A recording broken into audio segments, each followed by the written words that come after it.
What is up, everyone? It's Dan. I'm here at St. Armands Circle in Florida. They have an exotic car festival going on, so thought I'd bring you guys along, see a bunch of Lambos, Ferraris, and stuff like that. So we'll see what they got.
Looks like someone had a poopy accident.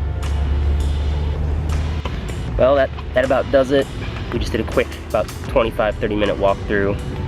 A lot of Lambos, Ferraris, you know, all typical exotic cars you would see. And now we're off to Trader Joe's to get some groceries here on this beautiful Saturday. Hopefully you guys have a great day. See you later. But I saw this one car actually. There's only one Subaru I saw. This thing looks nice. Oh, Subaru Ambassador.